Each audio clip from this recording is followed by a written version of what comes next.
The Score with Scott Lee is a production of BearingDrift.com, Virginia's conservative news and opinion leader. Visit us online at BearingDrift.com. And now back to your host, Scott Lee.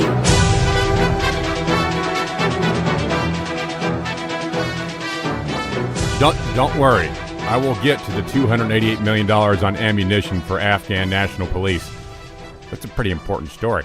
But sitting in studio with me is Norm Leahy. Norman, how are you? I am good, sir. How are you? Nice to see you again. Good to see you again. You are a contributor to Bearing Drift, the best website in the Commonwealth, and you're responsible for this program. Any hate emails lately? You mean aside from family? No. Oh. Yeah, I was meaning other than family. You're right on that one. You never No, call, I mean never write. I mean hate emails about the radio program, because I keep telling people that the entire program is your responsibility. Well, I haven't opened those emails. Those are the ones that look like Go into they have spam? they go to the spam file. But no, seriously, I did get one person totally by random. I was going to the hardware store near where I live, talked to a guy, and I said, I do this show, and he said, yeah, I love that show. I love Scott Lee. That guy is really on the ball. And I thought, wait a minute. Yeah, now we know where you're lying. Are we talking about the same Scott Lee, or am I on candid camera? Oh, that's great. But yeah, no, that did happen, and I just want to let you know that. Love that guy. Well, I told my brother that when he ran into you to say that. Okay, on to the topics at hand here. Look, I want to start with Terry McAuliffe, because obviously he doesn't know what it takes to be governor or to even run the governorship, but he's also in the electric car business. But there's a catch behind this, isn't there? Well, anything with Terry McAuliffe has got a lot of catches behind it. And as this campaign grinds on, we're going to find out that he's got more. He's going to make the deadliest catch, look like two kids fishing in a bucket. But, the recent thing that he's got is this, like you said, his electric car company, the one that he ended up building in Mississippi. And Mississippi taxpayers floated him a lot of money to do so. But, there's a story that came out the past week where this guy, an investor, a research investor, who studies the kind of programs that McAuliffe is using to fund this.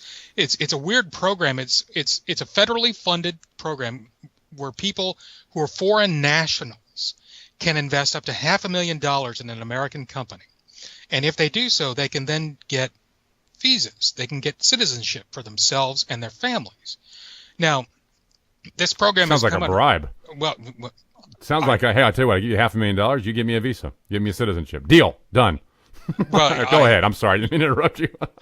You are right, sir. But anyway, lots of criticism for this program. It's not transparent. Nobody enforces no it. Kidding.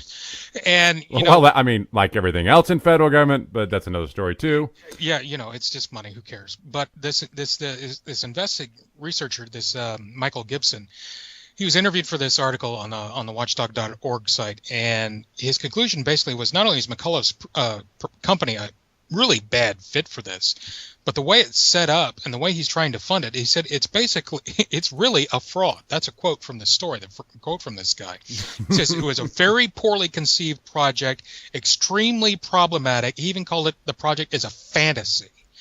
Now, nice. Yeah. So, okay, Terry McAuliffe doesn't exactly like that, you can be sure, but who makes the decision to hand out the money from this program? Well, apparently one of the conduits for this is something called Gulf Coast Funds Management. It's authorized by the U.S. Citizenship and Immigration Services. This center's board of directors is filled with old Bill and Hillary Clinton cronies. Uh-huh. No. Well, that's kind of convenient. Who's another one? Well, it's another crony is Terry McAuliffe. And, this story about Terry's rather fraudulent company comes out on the heels of a story where he was saying, guys, if you give to me, it'll get you on the ground floor of Hillary Clinton's 2016 presidential campaign. So, yeah, that's right. Get on board early, get on board with me, and Hillary will look kindly upon you. This guy is a shyster. He is selling access, and if it's true that his company is based upon a tissue of lies, well, then, Well, look, I mean, yeah. What are we supposed to think? Yeah. Well, it's an electric car company. I mean, clue number one, ding, ding, ding, ding. I mean, you know how I feel about that kind of stuff. I mean, it's a con anyway from the get-go. I thought when you were brought in this story that it was a fraud and a con, that you were talking about his actual product. Well, I didn't know that it had something else to it. Yeah, that's a totally different topic. I like golf carts. Golf carts are cool, but his thing, I don't know. Not so much. Not so much. And yet this is a guy who wants to be governor of Virginia, progressive values and whatnot. No, this is the same guy who's running out the Lincoln bedroom and Hollywood starlets were jumping up and down on Abraham Lincoln's bed. Do you really want him to be doing the same thing in Virginia's governor's mansion? Apparently there's some people that do. He's running unopposed for the gubernatorial nomination on the Democratic side. So, well, some of that has to do with the way McAuliffe and the Democrats paint issues. I mean, they're headline issues. They're about emotion. They're not about fact and logic and thinking through the program. And case in point is the recent ruling or discussion by Ken Cuccinelli about the sodomy case by the court. And you can get more details about that. But essentially, titles grab attention and you never dig deeper. It looks like, Ken's just a mean, evil guy again. Right. Well, the case we're talking about here, it happened in the Fourth Circuit Court of Appeals here in Virginia.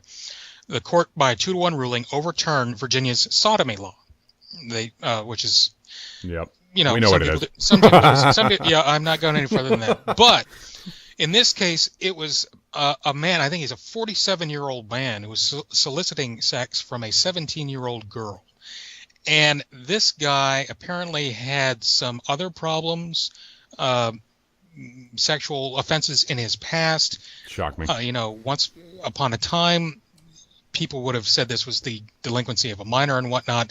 So Cuccinelli appealed. He said, look, you can't, to the court's ruling, you cannot throw this case out because this is what this is the suit. This is the law we're charging the guy under. If you throw this out, we've got a real problem here. Right.